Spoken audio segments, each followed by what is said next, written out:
Hello दोस्तों, आप सभी का स्वागत है मेरे YouTube चैनल पे। आज की इस वीडियो में हम बात करने वाले हैं सुपर एनुएशन बेनिफिट्स के बारे में, जो सभी PSU और कोल इंडिया अपने एम्प्लॉयज को देती हैं।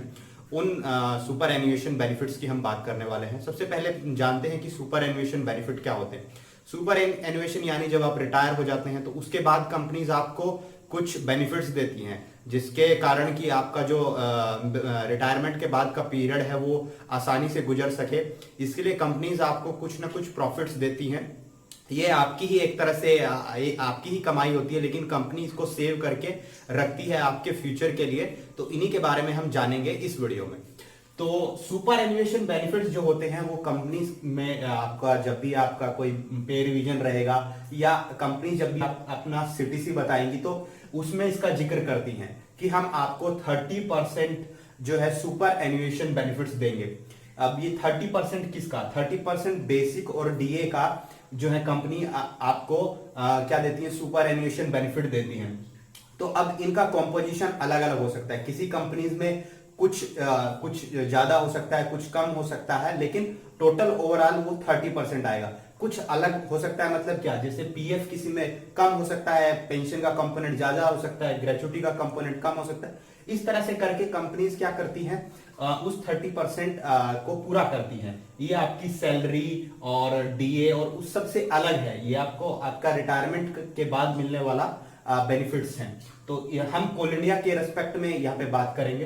तो सबसे पहला जो है कोल इंडिया जो देती है वो उसको बोलते हैं CMPF यानी कि कोल माइंस प्रोविडेंट फंड होता है। ये आपका 12% होता है बेसिक प्लस DA का। यानी कि अगर हम एक मोटा मोटी कैलकुलेशन समझें कि मान लेते हैं कि आपका बेसिक अभी 60,000 है और उसके अलावा आपका मान लेते हैं 10,000 DA और है, तो आपका 70,000 मान लेते हैं बेसिक और DA है। तो उसका जो है 12% आपका CMPF कटेगा। यानी कि 70,000 का अगर हम 12% निकाले तो लगभग 8400 के आसपास आएगा।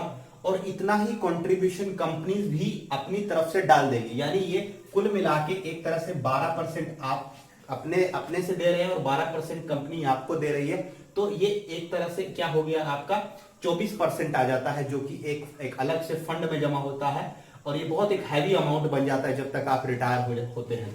तो इसको कोल इंडिया में कोल माइंस प्रोविडेंट फंड बोला जाता है। कहीं कहीं इसको प्राइवेट कंपनीज में EPF बोला जाता है, एम्प्लॉय प्रोविडेंट फंड।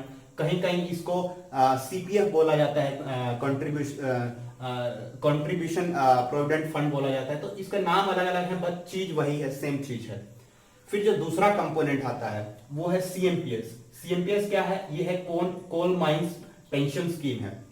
ये क्या है? ये आपकी जो सैलरी है उसका 7% आपका कटता है और उतना ही कंट्रीब्यूशन कंपनी भी आपके लिए एक अलग से फंड बना के उसमें डालती है। यानी कि 7% आपका कंट्रीब्यूशन रहता है और 7% कंपनी डालती है। यानी कि ये 14% हो जाता है बेसिक और DA का। तो अगर आपका बेसिक और DA अगर अभी मान लेते हैं कि 70,000 है, तो ये भी लगभग हमारे पास कितना आ जाएगा? ये भी एक हैवी अमाउंट आ जाएगा, जो कि आपके बाद में आपको पेंशन के रूप में दिया जाएगा। ये तो आपको एकदम से पूरा अमाउंट मिल जाएगा और ये आपको क्या मिलता रहेगा? पेंशन के रूप में मिल जाएगा आपको। यानी कि महीने का 30,000, 20,000, 25,000, जिस हिसाब से आपका कंट्रीब्यूशन है वो आपको मिलता रहेगा। तो ये ओवरऑल 14% आपका कट जाता है। मतलब कि 7% आपकी सैलरी स्लिप में दिखेगा आपको कटा हुआ और 7% आपको नहीं दिखेगा।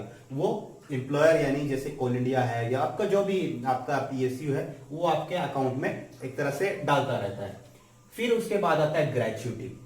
अच्छा, एक और बात है कि जो CMPF होता है ये एकदम टैक्स फ्री होता है। यानी आप ये जिस टाइम आपका कटा था उस टाइम में टैक्स फ्री था, और जिस टाइम आप इसको लेने जाएंगे जब आपको ये पूरा अमाउंट मिलेगा, लगभग मान लेते हैं आपका कंट्रीब्यूशन 2 करोड़ के आसपास है मान लेते हैं, तो वो आपको पूरा कंप्लीटली टैक्स फ्री आपको मिलेगा। फिर उसके बाद तीसरा कंपोनेंट आता है वो है ग्रेच्युटी। अभी ग्रेच्युटी क्या होती है? ग्रेच्युटी होती है ये आपका कोल इंडिया की अगर बात करें 2.01% ऑफ बेसिक प्लस DA आपका कटता रहता है। ये आपकी सैलरी स्लिप में शो नहीं होगा। ये कंपनीज अपने खाते में एक तरह से मेंटेन रखती है कि आपका 2% ग्रेच्युटी के रूप में जमा हो रहा है। और अभी आप जैसे देख रहे हैं एक डिसीजन आया था कि 20 लाख तक जो ग्रेचुटी मिलती है वो टैक्स फ्री है, यानी उस पर कोई टैक्स नहीं है। यानी अगर आपकी ग्रेचुटी 20 लाख बनती है तो वो एकदम टैक्स फ्री है। और एक और चीज है कि ये जो ग्रेचुटी होती है इसके लिए आप तभी एलिजिबल होते हैं जब आप 5 साल तक किसी कंपनी में सर्विस कर लेते हैं, वरना आप ग्रेचुटी के लिए एलिजिबल नहीं होते।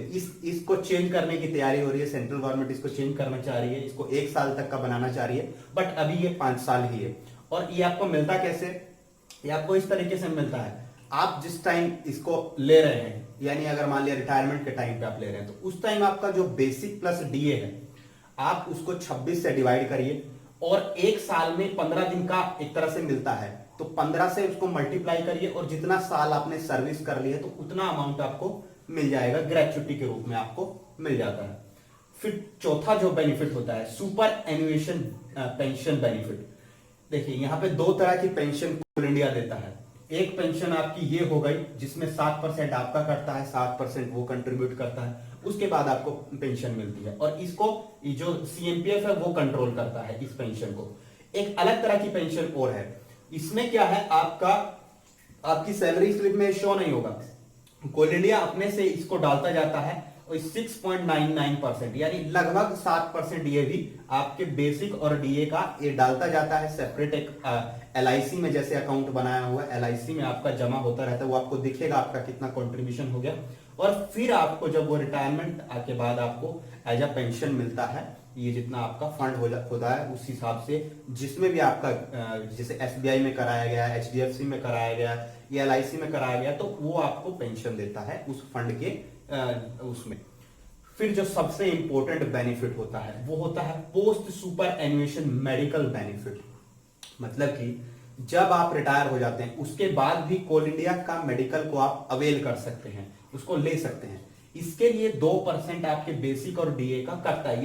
ये भी सैलरी स्लिप में शो नहीं होता है, ये अलग से एक तरह से कैलकुलेशन है कि आपका 2% एक सेपरेट जमा हो रहा है, और वो आपको क्या मिलता है, पोस्ट सुपर एन्युएशन मेडिकल बेनिफिट के रूप में। ये एक बहुत ही अच्छी चीज है, आपका स्पाउस और आप इसको ले सकते हैं जब आपको मेडिकल की सबसे ज्यादा जरूरत होती है उस टाइम पे, और इसमें आप 25 लाख रुपए तक का मेडिकल ले सकते हैं। ये अभी नया चेंज किया है कोल इंडिया ने, उसको मैं डाल भी दूंगा। तो आप कुल मिला के देखें तो ये सब चीजें आपकी कुल मिला के हो जाती हैं 30% ऑफ बेसिक प्लस डीए। मतलब कि अगर सीधे हिसाब से बात कहूं, मान लेते हैं आज की डेट में आपका बेसिक और डीए, यानी कि आपके जो अलाउंसेस और सबको हटा के सिर्फ बेसिक और डीए की बात करें, मान लेते हैं कि वो 70,000 मान लिया।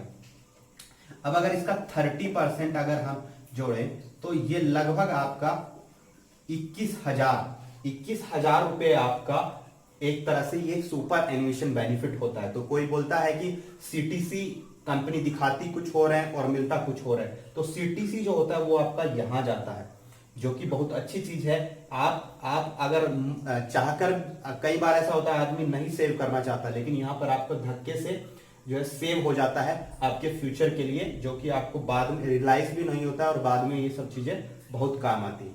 तो ये था सुपर एन्युएशन बेनिफिट जो पीएसयू और जो सीआईएल आपको यानी कोल इंडिया आपको देती है। इसके अलावा अगर आपको कुछ इससे रिलेटेड जानना है तो आप कमेंट में जान सकते हैं। Thank you.